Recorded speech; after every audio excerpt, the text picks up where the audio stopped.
Assalamualaikum warahmatullahi wabarakatuh. Bersama kami di channel Wisata Ilahi. Hari ini kita akan membahas cerita atau kisah tentang Nabi kita yang pertama, Nabi Adam alaihi salam. Kisah penciptaan Adam dimulai dengan dialog antara Allah dan para malaikat. Allah memberitahu kepada para malaikat bahwasanya Dia akan menciptakan seorang khalifah atau wakil di bumi, yaitu Adam dan anak cucunya, dan akan menetapkan mereka di bumi dan menjadikan mereka berkuasa di situ. Nah, mendengar hal itu, para malaikat pun merasa heran. Bagaimana mungkin Allah menciptakan seorang khalifah yang memiliki sifat rusak, suka maksiat, dan suka menumpahkan darah. Keraguan para malaikat itu pun dibalas oleh Allah dalam surat Al-Baqarah yang berbunyi, Inni a'lamu ma la ta'lamun. Sesungguhnya aku mengetahui apa yang tidak kamu ketahui. Nah, karena Allah adalah Maha Tahu, maka Dia tahu apa yang akan diperbuatnya dan apa yang telah diperbuatnya. Sesudah menciptakan Adam, Allah mengajarinya nama-nama benda dan manfaatnya. Semua nama-nama benda yang ada di bumi, Allah kasih tahu. Dan Allah pun memberitahu manfaatnya apa. Sehingga Allah pun ingin mengetes kemampuan para malaikat. Ketika Allah bertanya mengenai sesuatu, para malaikat tidak tahu. Bertanya lagi, para malaikat pun tidak tahu. Sehingga Allah pun melemparkan pertanyaan itu yang ditanyakan kepada malaikat kepada Nabi Adam.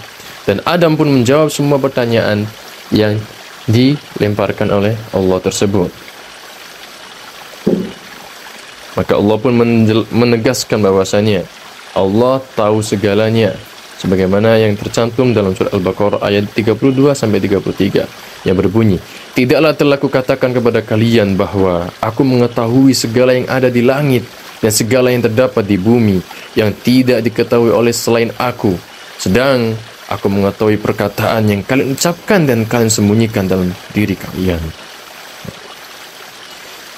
Lalu Allah pun menginstruksikan, menyuruh para malaikat untuk menyembah kepada Nabi Adam.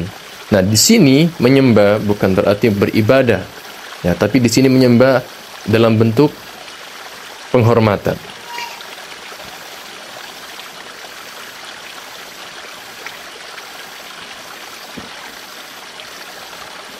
Ketika para malaikat itu bersujud kepada Adam untuk mematuhi perintah Allah, nah, hanya ada satu makhluk yang menolak mentah-mentah untuk bersujud kepada Allah. Ini adalah sifat sombong dan angkuh yang dimiliki oleh satu makhluk. Siapa lagi kalau bukan iblis. Nah, iblis dia menolak untuk bersujud kepada Nabi Adam. Ya. Allah pun bertanya, meskipun sebenarnya Allah itu Maha Tahu. Allah pun bertanya, wahai iblis, kenapa engkau tidak mau bersujud kepada Adam? Iblis pun menjawab, Ya Allah, sesungguhnya Adam itu tidak lebih baik daripada aku. Adam itu diciptakan dari tanah liat, sedangkan aku diciptakan dari api.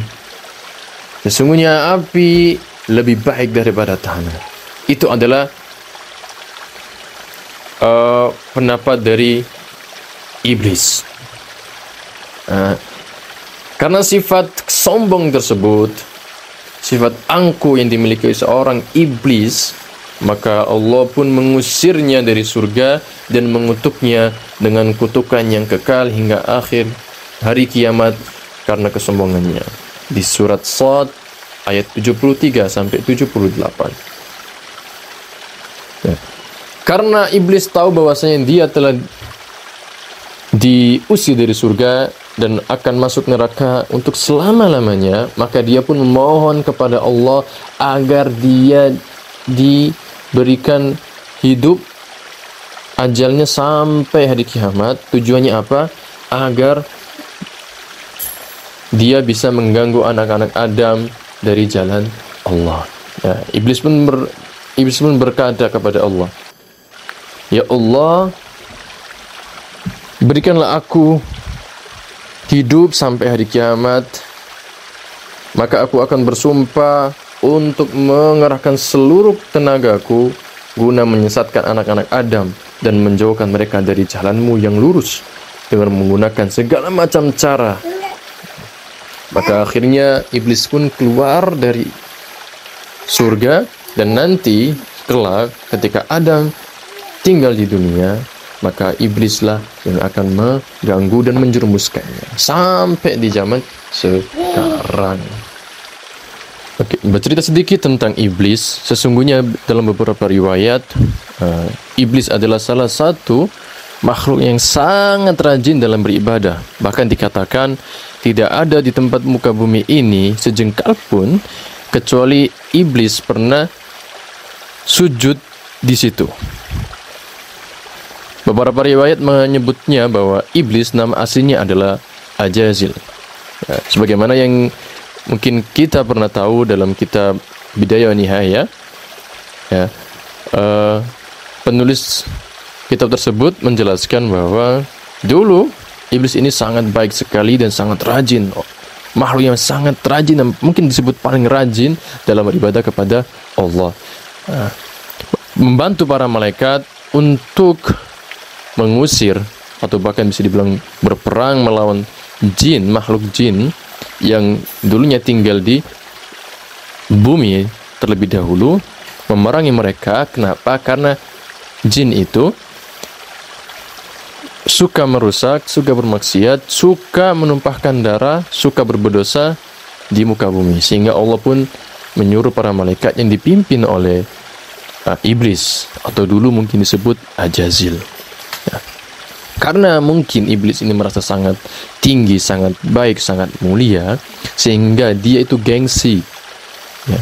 Gengsi untuk menyembah Adam. Mengakui Adam itu adalah makhluk yang lebih baik daripada dia.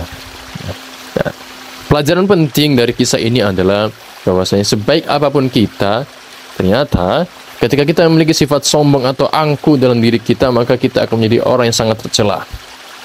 Dan mungkin ketika kita memiliki sifat yang sombong dan angkuh itu, bisa jadi kita sama seperti iblis kedudukannya, ya.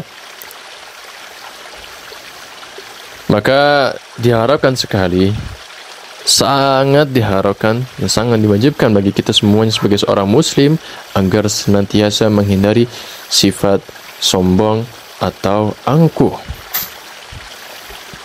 Ini sangat berbahaya bagi kita. Oke, sekian dari kami. Semoga kita semuanya bisa mengambil manfaat.